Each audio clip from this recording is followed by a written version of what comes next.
So today we are presenting our MCCPTA presents on Healthy Grass 101, Simplify the Challenge. Right now in MCCPS, we are having difficulties with some of our fields, so I thought we could get a grass expert to come out and help us with that. My name is Laura Stewart. I am the Vice President of Advocacy for MCCPTA, and thank you. And with me today, I have Jared Minnick. He is with the National Grass Advisory Group. He is the lead advisor. And with him, Ryan Bjorn, who works at Soccerplex, and they work with grass every day in all kinds of situations. So I hope we can learn from him and them. And we'll open up for questions at the end. So thank you very much. Thank you. We work with grass every day. That is a real profession, and I hope at the end of this that a few of the points that I hit on actually show why it is a profession. Because when you put into context that there's about 120 to 130,000 fields in the country, that's a lot of acres when it comes to athletic fields. 14,000 of those are plastic. That is what it is. But that's a big majority that are still grass that still face challenges every day and need new solutions. And that's essentially what we're just going to touch on. I'm going to run through a good bit of information. I'll introduce myself and Ryan a little bit into this. I appreciate Ryan joining me. So I think there'll be some things that you'll kind of take interest in and hopefully enjoy as well. A lot of pictures. If you hopefully the quality comes through pretty well, because I'm big on using pictures. It's very important. So obviously we know that there's fields like this, and I'm going to use the word field, but I'm also use the word surface, because obviously when it comes to the school system and such, we're not just talking about play fields. We're talking about playgrounds. We're talking about open spaces. We're talking about green spaces in general. When I use the word field and I use the word surface, hopefully we can use those two terms interchangeably, knowing though that many of, especially elementary and middle schools, the demands of what's on that surface isn't necessarily a competition of similar to a field. But you know, this could be anywhere in the world. I have the opportunity to work all over the world with all kinds of different situations. It doesn't matter if this is Rockville or Montgomery County. It doesn't matter if this is Brazil. It doesn't matter if this is South Florida. It doesn't matter if this is Tokyo, Japan. We see this kind of situation anywhere. And any of you that have flown into a city on an airplane and look down, you see fields. You generally see the middle of the fields.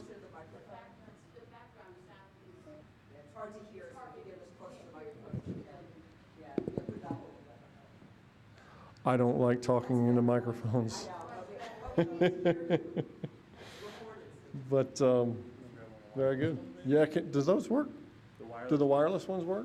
Do we know that? I'm creating a nightmare, aren't I? Good call. This is much better. Want me to start again? No. That was one reason you brought me. Yeah, he's the technical guy now. So when we deal with these challenges, we deal with these thin areas or these bare spots or whatever it is. The big takeaway and what we're going to talk about briefly here is a problem only until there's a solution. To the general public or to kind of standard thinking when it comes to athletic fields or play surfaces, this is the way that it is and this is the way it has to be. That is not the truth. There are many different situations and many different solutions that we're going to talk about. Some of the basic ones, just to be able to potentially help out and kind of address some of the challenges that you face. Obviously, rain cancellations. I mean, let's just hit it straight on here. In the last 3 months, we've had more rain than we've ever had except 1891. That's how much rain we've had. The general public, I don't think, realizes quite how much rain we've had. If you're an athletic director or a facilities manager for a soccer or baseball complex, you know, though. Ryan, I'm surprised you actually have the amount of hair that you do have left. with the number of rain days that we've had over the last 3 months. It really has been incredible. And when it comes to grass fields, this is a good quality grass field that we have in this picture here. Bermuda grass that's standing water, but it's still taking the play. But this is not ideal for competition when you have these kinds of puddles on a playing field. So we're gonna address that a little bit. I think one thing that's really interesting is just 2 hours before the All-Star game, which happened here in Washington, D.C. this summer, depending on where you were at from Potomac into D.C., there was a range of anywhere from 2 to 6 inches of rain that fell between 4 and 6 o'clock. Ryan, you were there for that rain at Nats Park. Ryan worked on the grounds crew for the All-Star game. As the national anthem's being sang and the people are filling the stands, there's not a puddle on that field. There's not a sign that there's been a tarp on that field for that rain, because this field was designed to be able to take rain.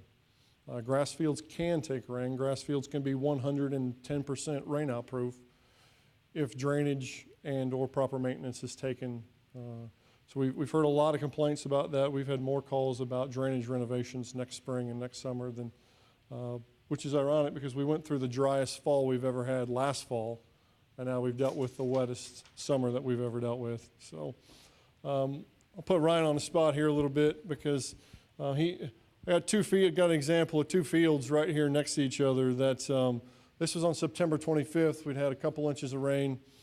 This is one of Ryan's fields. Just native soil, just kind of the push-up native soil clay fields that kind of the native soil of this area. That would be every playground and every sports field in the area pretty much, outside of some of the fields that Ryan has that are built out of sand. So this field is right next to this field, which had 0 puddles on it.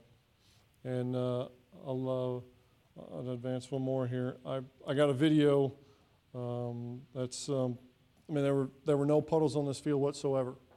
And I looked hard for them because they'd done a drainage renovation that had paid off and had really made a big difference for the rain puddles. And I'll let you talk a little bit about that.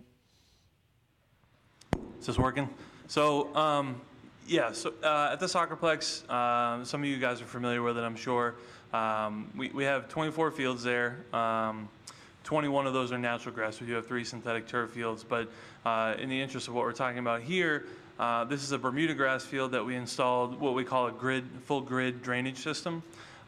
Each of those lines that you see running long ways, which are the ones that are closer together, those are on 2.5-inch spacing. That's just gravel and sand, and the ones going across the field have pipes in them, and those tie into those collector drains on the sidelines of the field, so that you essentially create this massive grid that you have a sand profile, and the water can drain down into those pipes and then get out into the collector and exit into the stormwater system.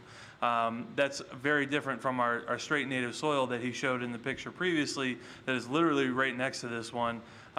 This is a pretty substantial drainage installation and a big project for us. But it was about 8 weeks from first shovel in the ground, so to speak, until we opened it up, and we had great results with it. It's a Bermuda grass field. We have also installed this same system on 2 cool season fields in the fall of 2017 last year and had very similar results with them so far. So we're very happy with this project as of now and really looking forward to seeing how it pans out next year as well. So I think we've just hit that straight on because we've gotten a lot of complaints and there's a lot of misinformation out there that if you have a natural grass field or a natural grass surface, a playground, whatever it might be, there's no way for it to be rainout proof. That is completely false. If planning and thought go into installation and or renovation, can easily be made able to take it. And really comes down to this quote. I like quotes a lot. Ryan knows I like quotes a lot.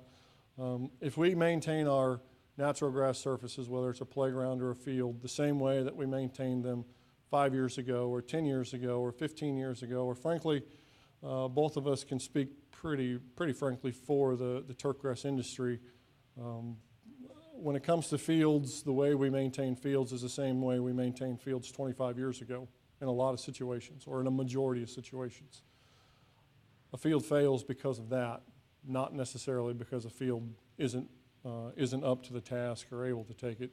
I put in a bit here about Ryan. I think there's a so what piece to this that kind of solidifies the things that we're talking about. We get questions from time to time. Well, I talked to my local landscaper, or I talked to this person or that person about fields or about our natural grass playing surface, whether it's on a playground or such. Unless they have experience in dealing with high traffic, I'm sorry, they're probably not going to be able to fix your problem. Now, the things we're about to talk about, they potentially can fix your problem because we try to simplify the challenges that we're facing. A bit about Soccerplex, where Ryan's at. He gave a little bit about it. I'll get you. They've got 24 fields, and it's a 160-acre complex. I think one thing when it comes to discussion about fields, a lot of people in this county, elected officials included, like to dismiss the work that they do at Soccerplex every day. This facility, and I'm speaking for Ryan here, but I get to work all over the world. This facility is a premier facility in the entire world. Montgomery County takes that for granted, and a lot of people when they start talking about fields kind of dismiss that.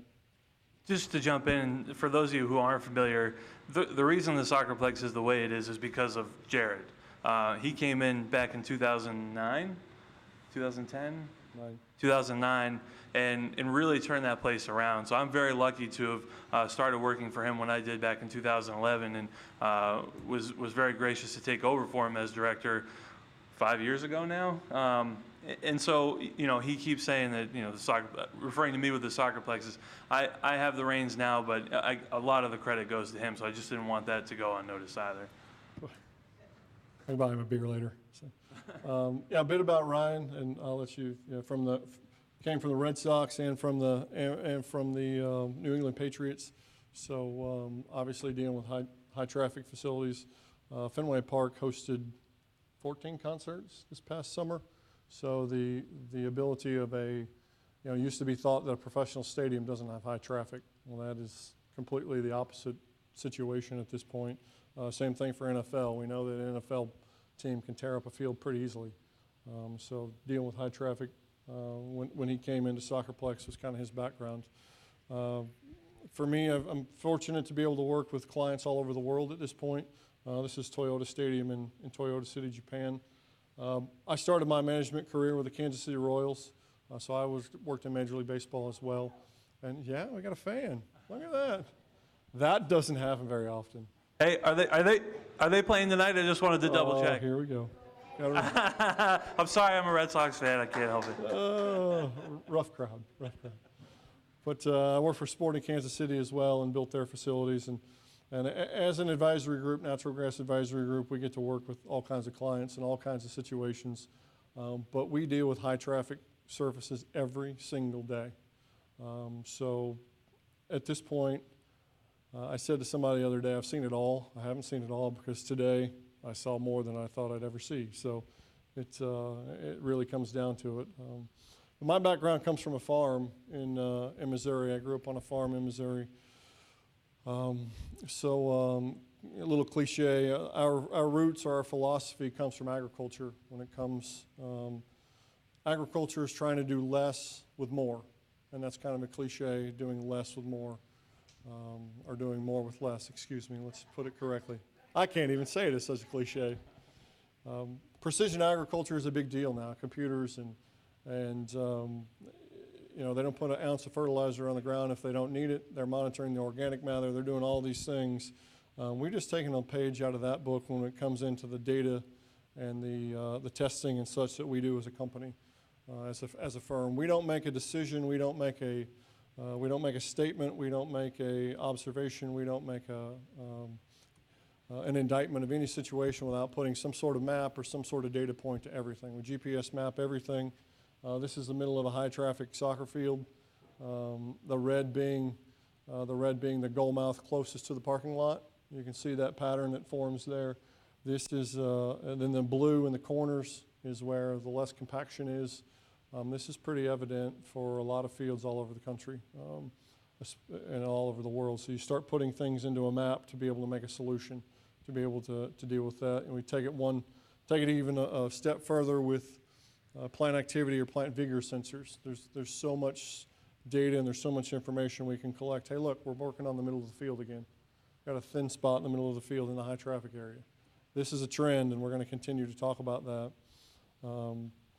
I love this quote as well. Most of the world will make decisions by either guessing or using their gut. That's what we used to do as field managers. We used our gut. We used our intuition. We used our experience. Thank goodness now we have data, which is why we're skyrocketing ahead and skyrocketing forward to be able to make statements and be able to do things with high traffic surfaces that frankly 5 or 10 years ago we couldn't. We didn't have the data, we didn't have the technology. We do have that kind of stuff now. I'm going to put out all these points into a simple puzzle here. Really starting with the two on the top with mowing and aerification, really focusing on impactful aerification. When I say aerification, I mean decompaction of the soil or softening of the soil. I'm going to go into that, and we'll talk about that briefly here. That's really the most important part. Really, we can take all these 5 different pieces. We don't need to worry about water management or irrigation or plant feeding or fertilization.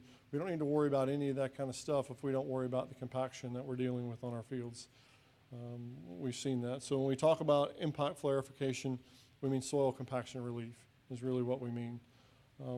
At least 85% of the field failures that we see, and this is anywhere in the world, especially in this county, especially with the high school fields that we see anywhere, or the middle school or the elementary school fields, the failure happens simply because of soil compaction.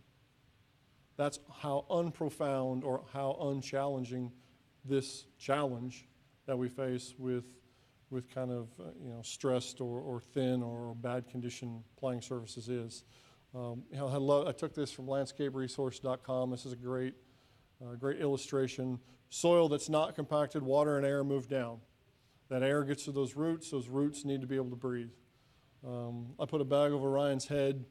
He can't breathe, and I hand him a plate of food. He's not going to be able to eat that plate of food, is he? It's the same thing we're asking from our high traffic surfaces over and over and over. It's really that simple. If we want water to infiltrate into the soil, we need to make the soil softer. We want fertilizer to be able to be taken up or organic matter broken down in the soil so we don't need fertilizer. Simply comes from air. It comes from decompacting our soil. There's really 2 different pieces when it comes to aerification.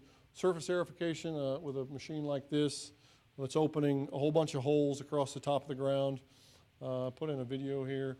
The thing to pay attention to here is the number of holes. You can see if it's bright enough. There's a hole every 2 inches here. So every 2 inches there's a hole. That's important because that's opening surface area around 8%. So we're opening 8% of the surface with a hole. So air is getting in, CO2 is getting out, the whole exchange of gases in the whole plant system is happening. That's really, really, really important. Now, this is the most utilized and most widely sold piece of aerification equipment that's out there. The hole spacing on a spoon, you probably rented one of these from your yard before. Works great in your lawn. Put this on an athletic field. The spacing here is somewhere about 4 inches or 5 inches by 6 inches.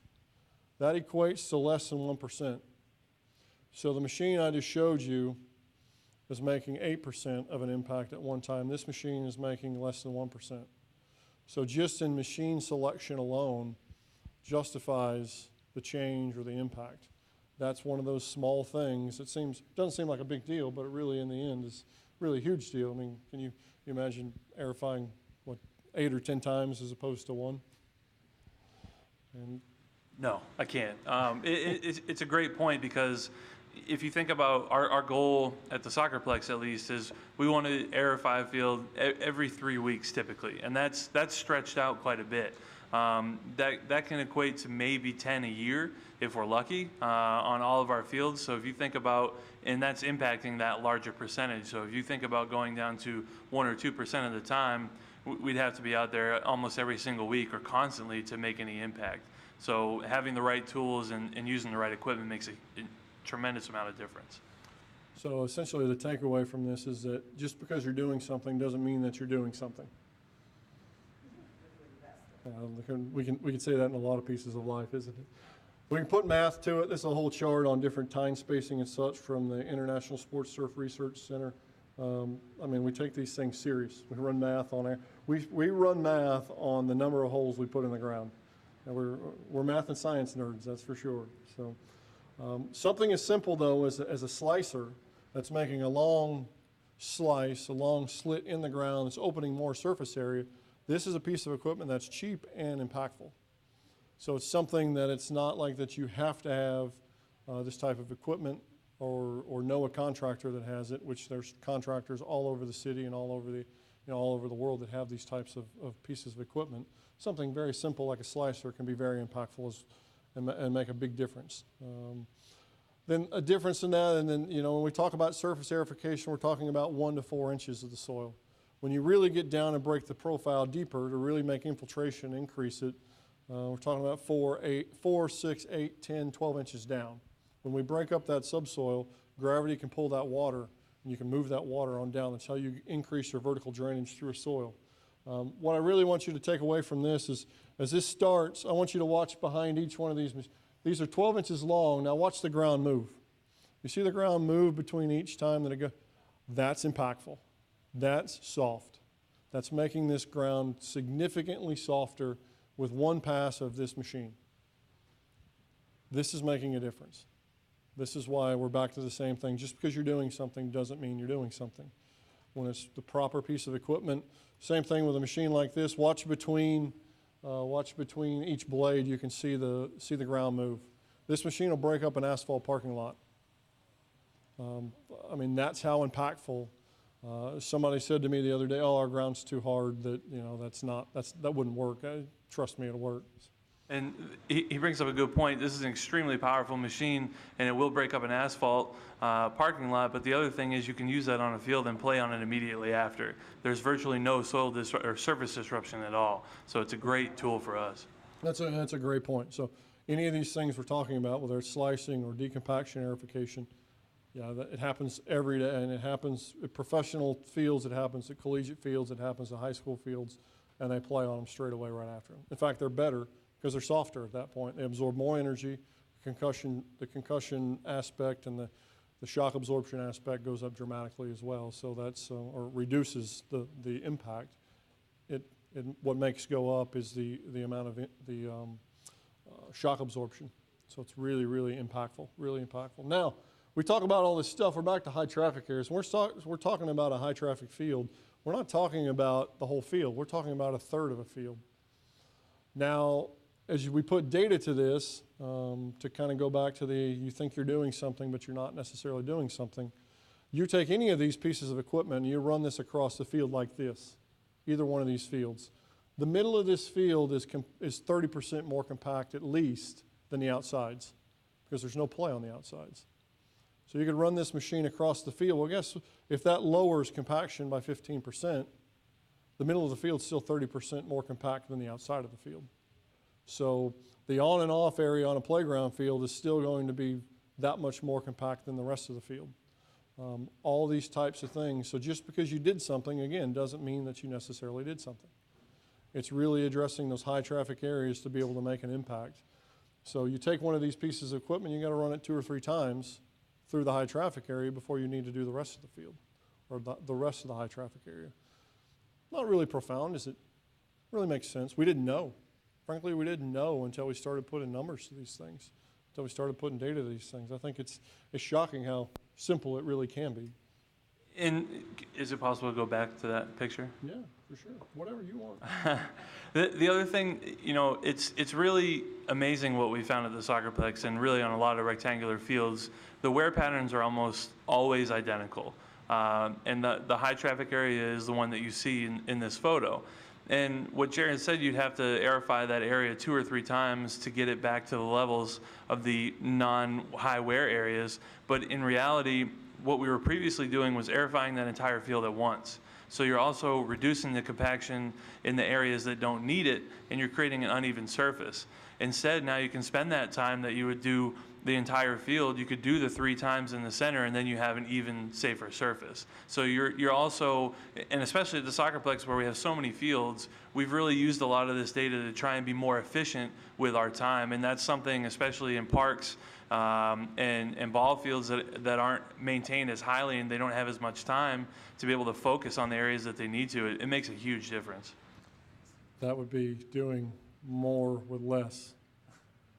I got it right that time, see? And part of aerification, I want to give I love giving a shout out to my good friend Glenn Black. They came up with this machine that actually blows high pressure air into the soil to decompact the soil. This machine's only been out for 4 years or so, but their sales saying, you see it down in the corner on there, air is everything to anything that lives. I mean, I just made the analogy of the bag over the head where you can't breathe, but we might chuck fertilizer at something and expect the grass to grow. Well, if the soil's not soft and the roots can't breathe, you're wasting your time. You're wasting your money, you're wasting your resources. So I love that quote, and I love this machine. I'll just show you a video here of watch the air bubbles here as the machine blasts. This is from 12 inches down below, the amount of air that's coming up through there. That's making an impact. So these are the types of things that are out there to be able to make an impact and really make a big difference. So.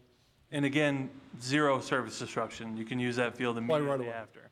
Play right away. Yeah, you can put that in that puddle and make that puddle go away, and you can play on the field straight away after it. So we've done a lot of fields within the last 8 weeks with those machines to be able to get them playable as quickly as possible. So as we summarize aerification or aeration or decompaction or whatever we want to call it, take into account these keys. So we're softening the soil profile. That makes deeper roots. That makes the water soak in, the water move down. That makes the fertilizer uptake. If we are putting fertilizer out, or the organic matter that's in the soil, it's stimulating those microbes. The microbial activity is increased, and it's creating a safer playing surface because we're increasing shock absorption. We're making the field softer. We're making the field safer. And then when it comes to dealing with organic matter and thatch, we're helping with water infiltration. I mean, there's a lot of positives that are on this list, aren't there? Yes, ma'am. The question is how much does one of these machines cost? A slicer ranges from $10,000 to $12,000. Decompaction aerifier like this could be up to $35,000. But there are multiple contractors in this area that they do this for a living. 100%. Uh-huh. Uh-huh. Uh-huh. Yeah. 100%, yeah. I think with the amount of rainfall, as we touched on earlier, with the amount of rainfall we've had, if you don't have a drainage system on a natural grass field, through the amount of rain we've had, you're probably going to have rainout issues. You're going to lose some games. All of these things make it better, though. All of these things will increase the amount of infiltration that happens into a field. If it's an afterthought and just a few, some money's thrown into it and make it better, it's great. But you can't expect it to be rainout proof. That's one thing that somebody said to me the other day. I mean, I'll address the elephant in the room. Somebody said, well, you need synthetic turf to be able to have a field that's rainout proof. Well, if you give me $1 million to put in a drainage system, I'll have $950,000 left over. So I'm not sure what, they're rainout proof because they put drainage in. I've seen synthetic fields fail because they don't put the correct drainage system in. And they do it because it's kind of a shortcut. So, yes, ma'am, we have some questions? I think we do. I have a piggyback question. Okay. Does the park system have any of that equipment that you showed? I'll pick on parks. Sorry to Mike Riley and John Nissel.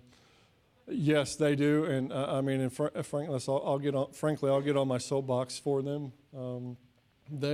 Montgomery County Parks is probably the most proactive park system I've seen. I mean, we work with parks departments all over the country, with some of the biggest ones in the country. Montgomery County Parks is extremely proactive. They have multiple of all of these machines. So that, to me, is a positive. They're really taking this serious. They're really trying to make their high-traffic fields better, more so than almost any other park system in the whole country. And that's a credit to Mike Riley's leadership and John Nissel and the whole team of what they're trying to do. Any other, you got some others in your pile there? Yeah, it's really kind of well, here, I skipped that. Let me say this out loud so you can actually put me on blast because I say this out loud. Grass surfaces are not overused. Grass surfaces are improperly maintained. That sounds crazy, and there's a lot of grass people that would be throwing things at me right now. That's why I got Ryan here to protect me. But we don't, there is still no situation in this entire country that in a high traffic, high school or collegiate, yes, high school or park situation that somebody's doing absolutely everything that they can do. Except for this guy right here, really. I mean, there's not very many of those situations. So there's very few examples because people say, well, prove it to us. Well, somebody do it right and then we can prove it to you. And those are the kinds of things that continue to grow and continue to improve. And that's what's exciting. It's so exciting. I get excited about grass, yes. So just a quick point.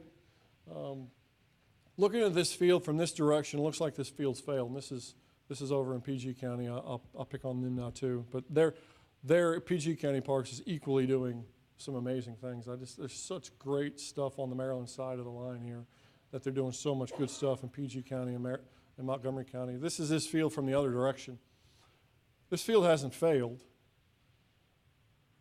Bermuda grass is doing just fine on this field. The fescue and the ryegrass, and granted this was in July because before it started raining 27 inches and this is 6 weeks, but this field's not failing. The Bermuda grass is doing just fine. And that's really what we get caught up with sometimes is, well, my field failed or my surface failed. Well, what grass did you use? It could be that simple as well.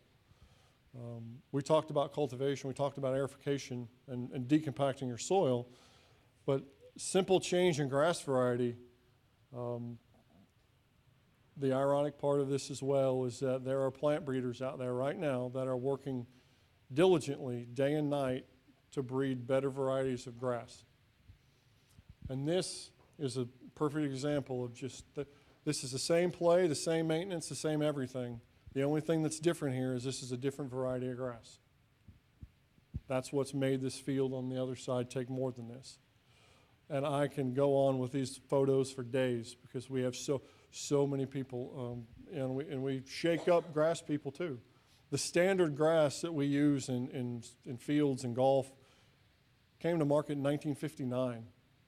Well, if the plant breeders haven't come up with something better since 1959, then what have we been doing?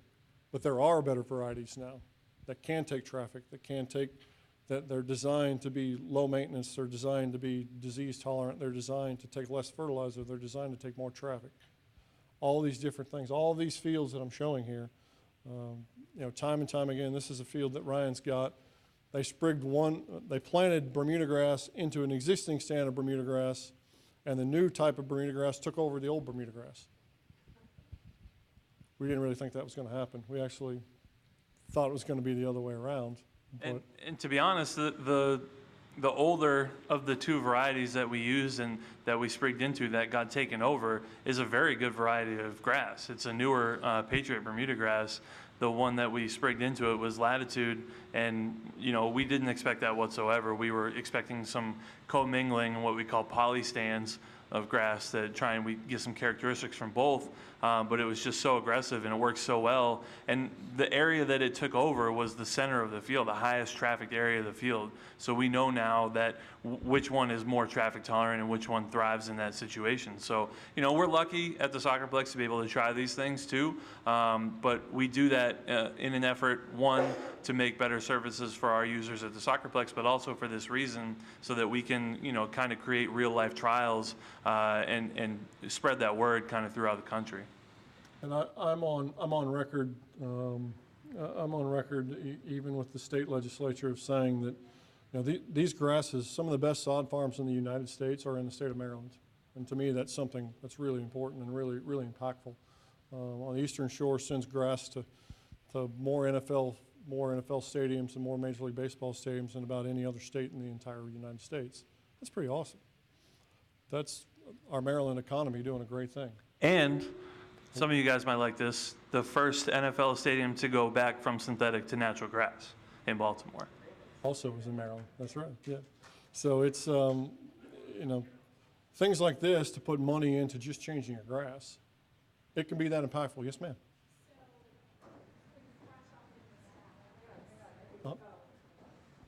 Oh, you're on the spot now. You got a microphone.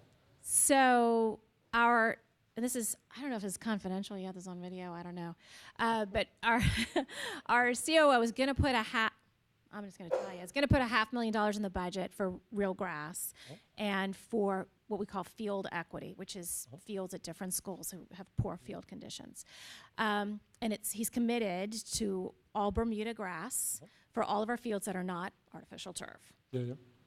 You've said that the grass selection is really important. Yes, ma'am. I'm not going to be on the board anymore. We have two people, Brenda Wolf, who is going to be on the board, and Lynn Amano, who is a candidate for the board here. And I'm hoping that it's been 6-2. It was 6-2, as far as our student board member and me, as far as real grass. So we're going to need to have people who have all of this information who can push on this, because I'm only on for a few more weeks. Yeah. So I think it's really important. I'm just saying that I don't want it to be like, well, we tried Bermuda grass and it failed again. And I asked specifically about, are we going to construct the fields properly and have drainage and design them and have the layers that you're supposed to have and the aeration and the maintenance. They don't have the money to design and reconstruct the fields. This is what I've been told. So I'm depending on the right selection of grass and whoever it is having this equipment to be able to take care of these water issues, because we don't have the money to apparently construct the fields.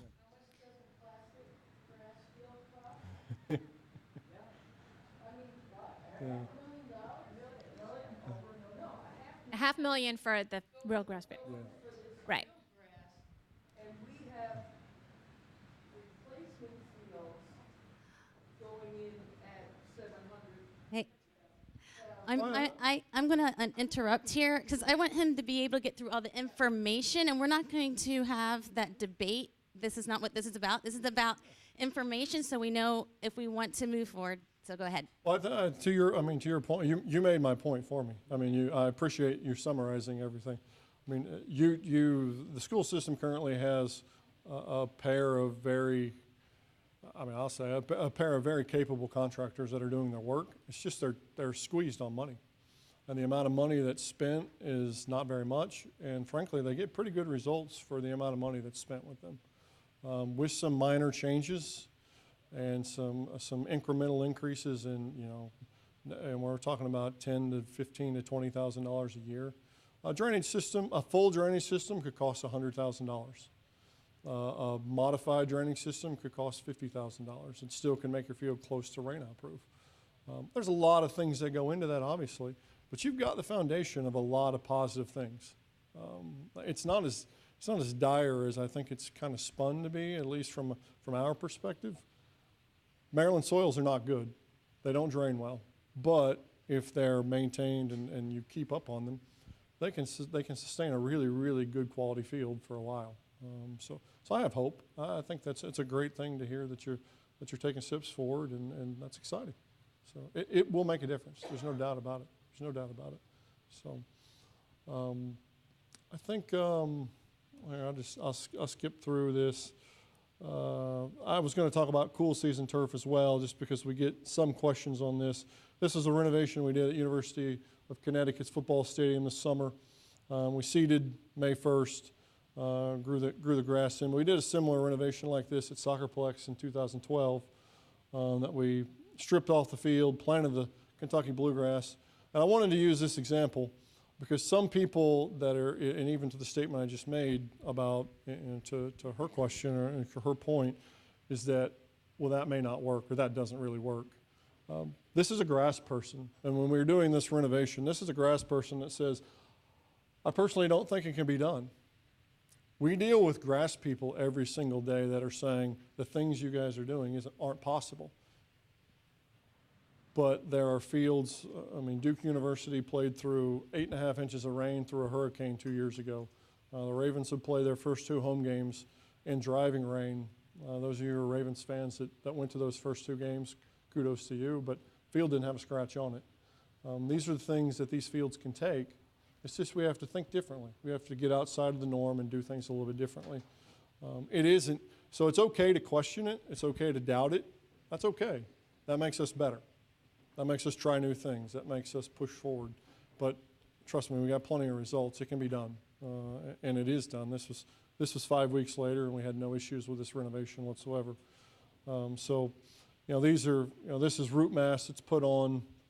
And when we get root mass like this on these new grasses, whether it's Bermuda grass or Kentucky bluegrass alike, when we get this root mass, I mean, this is what makes a field durable. This is what makes a field able to, we can play through the mud and we can roll it the next week and we can still play on it. We didn't used to be able to do that. We can do that now. So these are the kinds of things that, we go into this puzzle. We talked about aerification, we talked about superior grass selection. That's all we've talked about in this whole puzzle. That's all we really need to talk about. We can talk about mowing after that, because anything that's done with mowing, the more you mow these grasses, or when you mow these grasses properly, the more they go sideways. The more they fill into divots, the more they fill into damage. So it comes back to something like mowing makes them go sideways even more. And it's really impactful. But none of this is super complicated. It's just a matter of going back to the cultivation, going back to the decompaction, softening that soil, especially in the high traffic areas. American football is played on 70% of the game is played on 30% of the field. Yet we still design and build fields the whole field the same way. We're the problem. So all the situations that you're dealing with that are high traffic, we're the problem, because we as grass people haven't come up with solutions soon enough. And I apologize for that. But the solutions are coming. People just have to have an open mind, or they're there. You just have to have an open mind to not keep doing the same thing over and over again. So that's really all. I think I'll end with my quote that I opened with, and then we can answer questions, and I have to get kicked off. So I have one more question, and I'll pass it around. I hear that, the soccerplex, I see they cover areas and rest, and we can't do that for school fields, so therefore we can't do this. Can you explain if that is actually a problem? Do they have to rest regularly? Rest is something that is kind of a misnomer, I think, sometimes. If fields are maintained properly and you have the tools to do them, especially on fields that are constructed the right way from the beginning, it's not, when we cover fields at the soccerplex, we have a field covered right now. That's not part of our basic maintenance program. That's when we have extenuating circumstances, or if we're doing renovations, and then we'll cover our Bermuda grass fields through the winter when we're not getting play anyway, and that's just for protection purposes. So that's not something that is a truth, I would say, at all. Yeah, that blanket is, in the wintertime, is to protect your investment in the Bermuda grass. When you change the Bermuda grass, you're able to increase your play by at least 40%. You're able to cut your pesticide and fungicide budget by at least 50%, because it's so much more aggressive. Now, it doesn't like winter, so it goes brown in the winter. Now, there's plenty of data that supports that traction is actually higher on a dormant brown, fully brown Bermuda grass field than it is on a lush green ryegrass or Kentucky bluegrass field. There's plenty of data to support that. It's a better playing surface to be completely brown and just play on the brown field. If this was North Carolina or Southern Virginia or Central Virginia now, people don't complain about brown fields in the winter. That's just how it is. And I'll just piggyback onto that. We stopped trying to overseed our Bermuda grass fields at the soccerplex 4 or 5 years ago now, and there was definitely some concern initially, especially from a lot of New Englanders and people from farther north who don't really ever get a chance to play on Bermuda grass in the fall or early spring. And the question is, we've got a dormant Bermuda grass field that's right next to a bluegrass field that's striped up in super dark green. If you get players that play on both of those fields, the majority of them will prefer the dormant Bermuda grass field because it's a more true surface. Now, that's not always necessarily the case, but if you maintain it correctly and you work your communications correctly, color doesn't add to playability. Color is great to look at, but it doesn't make a field more playable. You can actually hide a lot of issues that you have on a field by striping up a major pattern. I mean, people in the Major League Baseball do that all the time. They'll try and hide their concert damage with striping their field up. So don't necessarily get caught up on the color as much, focus on the playability, and it's much easier to do that now that we have these tools to record the data. And as well for, for protection for winter. We talked about Bermuda grass varieties. There's a new variety that just came out this year that is 30% more cold tolerant than the previous variety. So we're going to be able to take Bermuda grass all the way to, say, New York City, which we need because we need protection against lacrosse damage. Yep. So Bermuda grass is the only grass that will stand up to lacrosse. So, yes, ma'am. So as you said, just because you're doing something with a field doesn't mean you're doing it right. So when the school system says that they'll put a certain amount of money into fields, what are some of the basic things that they need to do? We've seen where Bermuda grass, for example, had been put in, but it wasn't graded appropriately. What are some of the very basic things that you need to do from the ground up, from the installing the field, starting right at the beginning? And what are some of the levels? Like, you could do a really basic native grass field, and we've seen like Bethesda Elementary School where that was done correctly. But what is the doing it correctly part? Let's not talk in terms of the schools because I don't necessarily want to put them on blast. That's not what so let's think about it in general terms of a field. I mean, the most important piece is obviously grading. If you have a proper grade, then you don't have puddles because the water's going to sheet drain off. And then you work with things like porosity to be able to make water drain into the soil. So how do we absorb, or how do we lower compaction potential? We talked about these high traffic areas being thinning out. Like, how do we address that at construction? Same thing with drainage. So those types of things of at the same time.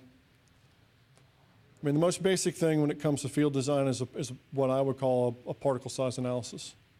The number of a field construction should never be done, or a field renovation should never be done without a simple test to see what your particle size in your soil is. These are things that testing companies all over the country do. That's how you know what you have, and you know how to fix that.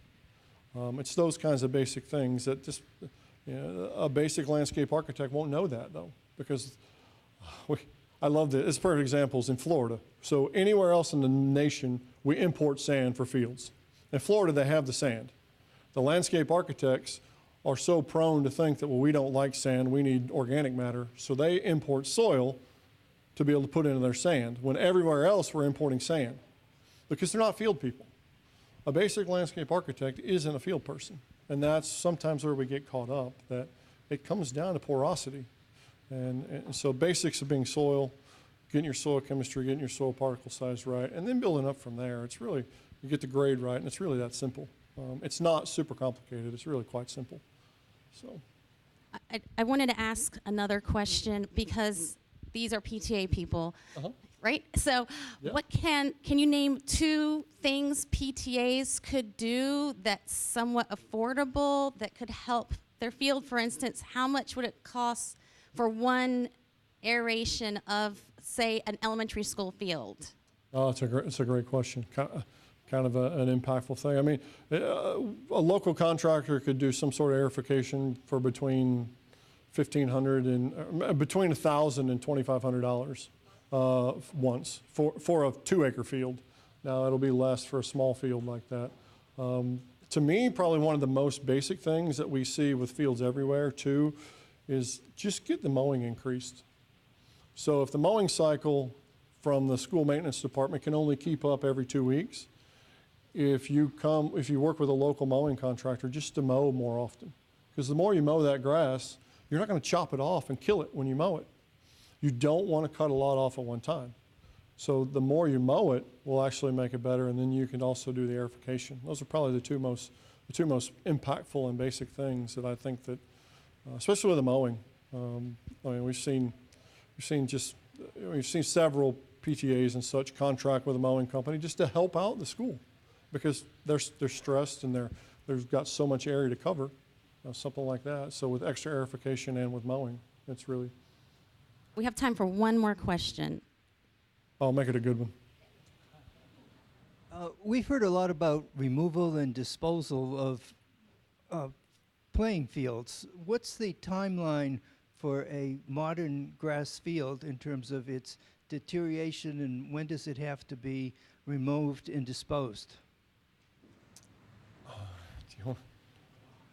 I mean, an irrigation system that's put in correctly should last 30 plus years, and that's the first thing that's going to have an issue. So minor renovations, could be, but I mean, the lifespan, your soil actually gets better the longer our buddies from England always give us a hard time that their grass is better than ours because they've had a few thousand years ahead of us. So actually, there isn't really a lifespan outside of, if maintenance is correct, there's not really a lifespan except for something like irrigation that would last 30 plus years. I mean, would that be? Yes, ma'am. Yeah, Right. yeah. Her point is, if you don't maintain it, then yeah. I mean, if maintenance isn't keeping up and you're getting bowled out in the middle, and that's when, and frankly, let's be honest, that's 90% of the fields in the country, because we do a lot of renovation planning because fields aren't maintained correctly. So yeah, it's a great point. So That's why I think initial construction of any new surface, or if you're going to do a redesign or resurface, that's why it's so important, because you can throw together a field and have it last 5 years and have to completely redo it. But using the soccerplex as an example, this is our 19th full season in operation. Our irrigation all works great. It was designed correctly, and the reason that we're doing renovations is strictly to add drainage. It wasn't something that was thought of at the time, and we're only doing that because we need to move the additional rainfall. There's nothing we need to change on those fields currently that wouldn't last another 10 to 20 years easily, because they were constructed the correct way, minus the drainage. quick question. Yeah. Second. Kicking us out. So I want to thank Jared Minnick. Thank you so much for coming out. Thank you, Ryan, Bjorn. They came out on their own time.